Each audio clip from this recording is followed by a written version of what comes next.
Um, so just to give people some feedback here. I don't know why OBS crashed on me, but welcome back if you're listening. It just crashed like in the last 5 seconds, so don't feel bad.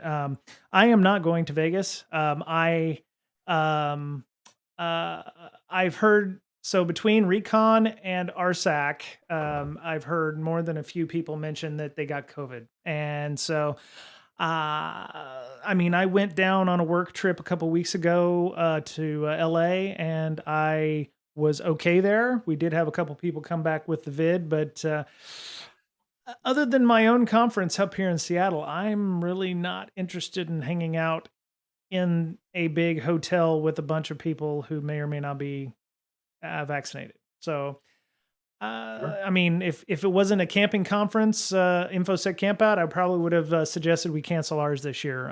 But yeah, yeah, it's a little odd for me. I know Blue Team Con's going on the same weekend as InfoSec camp out, but yeah, I'm a little confused about uh, the metrics are showing that it's going up in cases, and I'm really worried Oh about boy. people not playing it safe. So Yeah, I have to say, to be fair, right now the part of Vegas that I'm committed to is the training. So right, I'll be going for the training um in person. But I don't know if I know that I'm not going to DEF CON in person. I um so I'm not going to DEF CON in person. I am going to Black Hat training in person. I'm not sure if I'm going to Black Hat conference in person.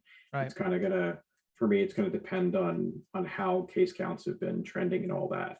yeah, I think if things are, you know, if things are dicey enough, if that trend that you've been talking about between, RSA conference and what was the other that you just named, and Recon was up Recon. in Toronto. Half my red team here in my office. We're down with the vid for a couple days.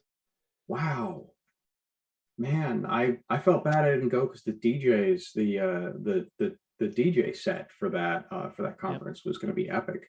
yep, So, but I could also imagine, if your whole team was doing what I do and dancing their butt off, um, yeah, that would be a hell of an opportunity yeah. to spread some vid around. Yeah. Well, Yeah. HushCon just I think ended this weekend too. So up in NYC. So we'll see what comes out of that too. I'm sure we'll see a couple more folks on Twitter mention it as well. So we'll see what happens. NYC is a Wow. whole different ball of population density. So we'll see what Oh happens yeah. here. Yeah. So So if I'm eager to see what the numbers are like. This is Yeah, the other thing I keep hoping that I can get my next booster. I've had one booster, but I sure wouldn't mind if I had the opportunity to get another yeah, booster right before Vegas because the I think the what I read was basically you get, like, after a booster you tend to get a heck of a lot of immunity for, it's like 1 or 2 months. yeah, But it's a pretty short time window, and um, but during that time, I mean, so I have a couple parents who managed to stay away from getting COVID for 2 years, yep, and they finally, unfortunately, got it recently. And one of them had just had a booster, and the other one didn't realize that he was eligible for a booster, and so he mm, hadn't had it. And yeah, the difference between how hard it hit the two of them um, was pretty remarkable. It's pretty remarkable. yeah. So I Yeah, don't know. I'm debating whether or not to say I'm immunocompromised so I can get a shot. It's not like that there's a shortage of vaccinations, because we're heading to Europe in 7 weeks. So it's like, do we hope that it'll open up for less than people under the age of 50 or what have you? I mean, I would have less. I'd have more of an issue with it if I was taking vaccines away from people who needed them. But it sounds like there's not a lot of people getting them, period, or there's no Sure. shortages, at least up here in the Seattle area. So um but yeah, I'm Yeah. I'm I'm debating on whether or not to get it, to get the 4 shot, just to say I can. I mean, technically my wife is somewhat immunocompromised, but I've always felt weird, using that system. And apparently, I make too much money as a veteran to be able to get vaccines through the VA. So it is what it is. So What about, I mean, what about the place you're going to? They may have, they may, if they permit, like you get medical care there, or if you, I wonder mm. if you can get a vaccine shot there. Yeah, Um, we're taking a Holland America would cruise, that have a but good fit? Amsterdam probably might have that. I know they do have testing facilities, but yeah, yeah, I haven't investigated the getting a booster over in Europe. I don't know what cocktails they have over there, so they're using the same ones or not. So yeah, I think so. yep. I think Western Europe has got the same ones we've got. I'm not Oh, that's sure. cool. I don't even know Okay. how that would all pan out. Wow, we're infosec talking health, and not like mental health, where we might Well, possibly have something informed to well, say. This is great. we are talking statistics. We are talking like supply Fair enough. chain, that kind of thing. But yeah, Oh, I so like that. yeah, yeah. Okay, so Kubernetes is kind of your thing. You have Bustacube. You're still actively working on that, I would imagine. We can probably do a little demo of that here in a second. But Yeah. tell us what Bustacube is all about. So I work on a couple tools in the Kubernetes space. One of them is an intentionally vulnerable Kubernetes cluster called Bustacube, and it's basically a three node cluster you can download um, and use it to. It's got a couple scenarios. I'm going to show you a scenario today that isn't in Bustacube, Oh, but we nice. really should add to it. And and you can basically play your way through these scenarios as a way of practicing both attack and then also defense. We kind of put the files on the cluster so that once you compromise the cluster, and um, you can actually apply the same kind of the same kind of defenses that I teach in my classes. So Okay. Okay. the other tool I've been working on for a while, we had a bunch of people at InGuardians who wrote it. It's on GitHub. It's called Paratis, and it's basically like a pen test tool for Kubernetes. It's not something made to go and find all the issues for you. This isn't like a Nessus, it's not like a cluster scanner to find bad things. It's rather something you can use in the course of running attacks. And Right. we've automated a couple attacks like soup to nuts, but for the most part, it's more like, here's a tool you can use. Think, I was going to say, think more Nmap than Oh, okay. Nessus, but it's even more like, yeah, it's even kind of like less automated, more these are things that are really useful. So Very nice. yeah, Okay. yeah. You can feel free to share your screen. I'm gonna make some changes around here. I'm gonna stop my video and turn on my other video. Cool, And so cool. that way you have the Awesome. I'm uh, going to change my screen resolution for a second. okay. And because I've got a very big screen in front of me that's unfortunately very wide. And so what I want to do is tell it to is emulate the resolution of the, not that way, the other way. Um, tell it to emulate the resolution of the other one. So optimize for, perfect. So while we're working through that, when did they make you CEO? Was it just, was there an intervention and it's like, hey Jay, you know, we really need we really need a CEO, and you're in the barrel this week, or how does that work? How did that work? um, just a second. I'm so awful at multitasking. You know what? We're just gonna use the second monitor. Yeah. So here we go. So it was a while back, and um, uh, I think the short version is that I while I'm technical and I do a bunch of technical stuff, um, I also do a fair bit of sales, and it was just a kind of like simple reorg where um, uh, they the partners asked me to start running sales, and Hmm. basically get a cool job out of that. So Oh, very nice. that's kind of part of it.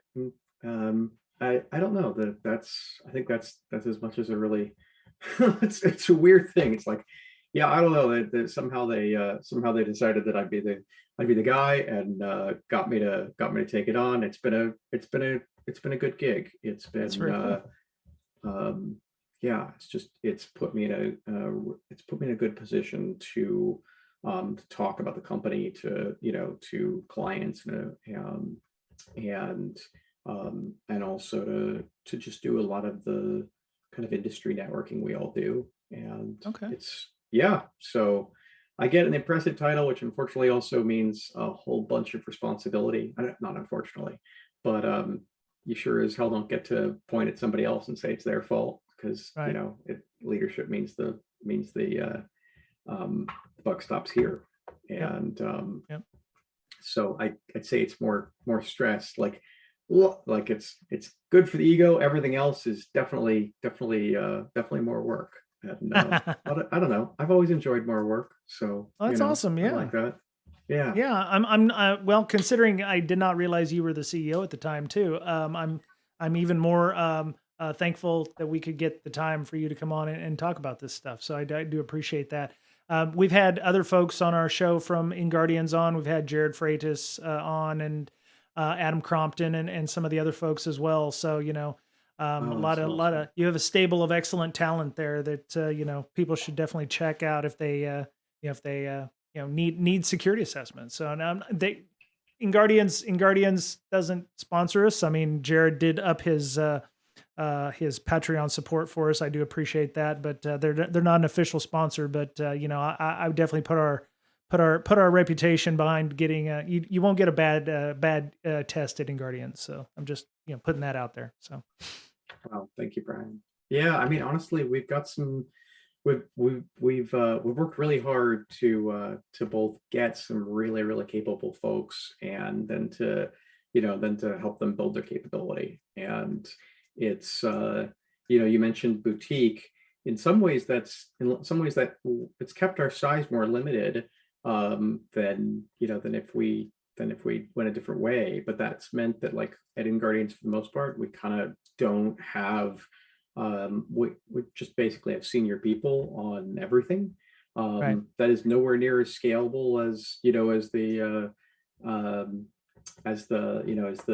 I was going to say big five, or big four accounting firm type model, Yep. where you have this kind of regular stable of really inexperienced people coming through. But it means that we can do really great work. We always feel really good about our quality, and it gives us kind of a really clear.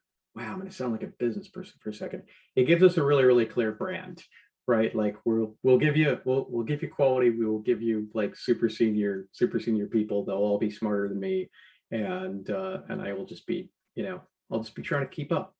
So he's Um, synergizing the paradigms. He's oh he's on the no, Gartner quadrants, and his Forrester waves are the sickest. And just you're making me a Dilbert pointy-haired boss here. Except the cool no. thing is, I shaved my head so that there's no opportunity for the pointy hair. That's beautiful. Um, No, I'm okay. No, yeah, it's good to, you're not a soulless corporation. I think that's the point. And y'all, by keeping yourself small, you're giving people like quality work, and it yeah, is hard. I mean, I work for an organization. Jay knows which company that is, I do. and it's hard there is a specific amount of pen testing talent out there, especially, even in our own house, we find we have to go out to third parties, and there's it's a finite pool, right? And Oh and yeah, there's only so many companies out there that you can either get a good pen test from, or get a pen test that you pay for, that you're worried about. yeah, There's only a certain number of companies that have actually had enough wherewithal to go, yeah, we can get a good pen test from them, or oh yeah, we can definitely understand what we're going to be getting from them and getting good value from that. So yeah. I completely get it. Yeah. Um, It's so it. yeah. Yeah, absolutely. Um, Oh, so we have a couple of viewers. That's good. I've had them ask. Feel free to ask us questions. Yes, I do awesome. have cameras on right now. And so Jay's gonna be going through some Busted Cube stuff with us, as well as whatever he feels like he's driving at this point. So I'm just here to ask questions and to help understand some of the newest issues with Kubernetes. Maybe we could talk about some of that as well once we get through your example for Kubernetes Busted Cube, Sure. because um, it's been a minute since we've done a podcast on Kubernetes anything. So it'll be interesting to see what we can talk about in that respect. I have an idea here. There's something different that I could do real quick before I do demo. I can Okay. actually, in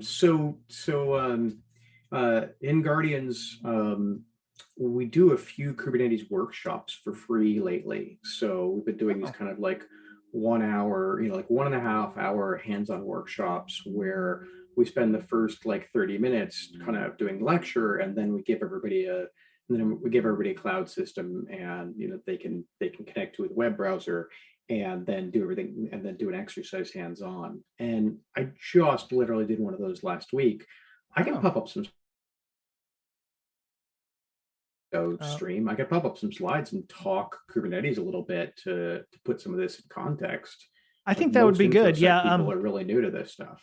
Yeah, Bloodbound had asked some questions about talking about corporations and examples of I was thinking of how people might actually use Kubernetes, not just in a home lab environment, but I know for like malware analysis and things, you can potentially use that to help do things like automated workflows and to make sure you're setting up environments the same way every time. We have a reverse engineering class that one of our friends Tanisha is going to be doing for us on a regular basis, and she's going to be running some things in Docker, and which is not the same as Kubernetes, but is very similar in how it handles automation workflows. So yeah, I'd love to have some slides up, and we can talk about some of the within the last 6 months to a year of Kubernetes changes that have occurred. Sure, absolutely. Let's see. Let me share my screen. Make sure I I share also the did right tweet one. out that you're on the show, so hopefully people will join us as they see this. Oh, Let me nice. go and that seems like a really good idea that I should go and retweet that real quick. So, yeah, let's take care of that right now. Okay. Um, Done. Cool. So, here's my slides. Yeah, so let's talk Kubernetes a little bit. So these are the slides from a workshop we just did. We're actually doing another couple workshops in the next couple months, and you can find those 3 workshops at this link that you see on the screen, the www.inguardians.com/Kubernetes. We have 2 different workshops. This one was a hacking and defending Kubernetes, like hands-on for beginners. We've got another workshop like that. I think that's about 2 months from now. And then we also have a 1 hour kind of Kubernetes zero to hero kind of. 1 hour is not quite enough to do that, but it's kind of like an excerpt. And Yep. so yeah, so let's talk a little bit about attack. I've just popped up my slides directly from that workshop, so I had to skip Yep. through a few slides right now that tell you what to do with your lab machine, but you won't have a lab machine right now. Okay. So I always talk about Kubernetes first by kind of talking about I'll call it the temporal ecosystem, the time that it came from.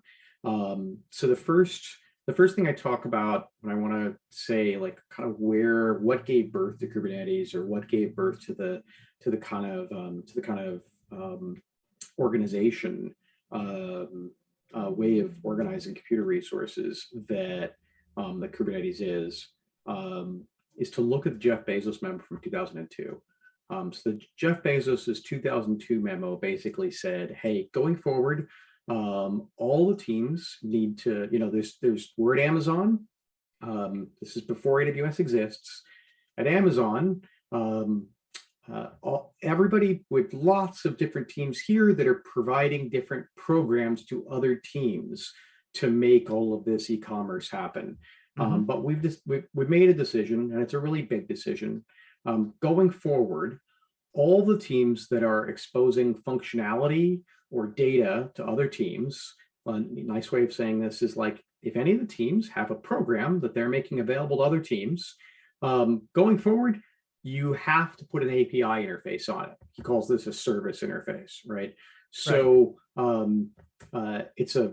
it's kind of almost funny in the way the memo's written. It said like all the teams have to expose their data and functionality through APIs. Teams will communicate with each other only through these APIs. You're not allowed to do anything else. You're not allowed to read your another team's, database directly. You're not allowed to do anything shared memory, no backdoors, nothing except for API calls over the network. We don't care what technology you use. You can use Python, you can use, Rust, whatever Hmm. languages, whatever frameworks.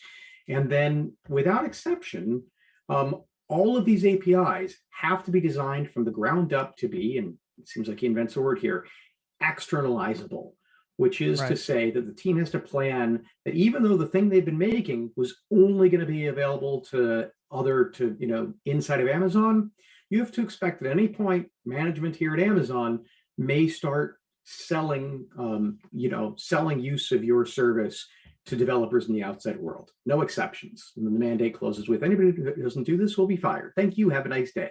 That's kind of the funny, not funny part. Right. But the silly, if you take an example, if you're the team that happens to like, you're like, listen, we're kind of a boring team. Like we're a little team, and all we do is we create, Postgres databases on demand for people.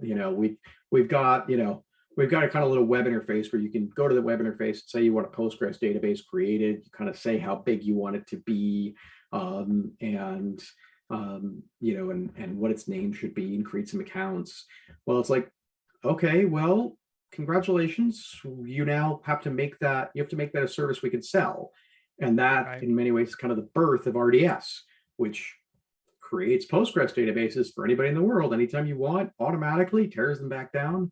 So this is kind of the first part of where a way of thinking about where Kubernetes comes from is this, because this gave birth to the current cloud native movement. It gave birth to basically the current round of public cloud. So Um, it feels like everything is just kind of almost like clay, and you're just taking little pieces off and turning this into a database or this into a service, and then once you're done, you can just lump that back into the clay and use it as resources later. Everything is just resources, either it be just disk space or resources. CPU or a network connection. Yeah, and the other part of that that's really important is that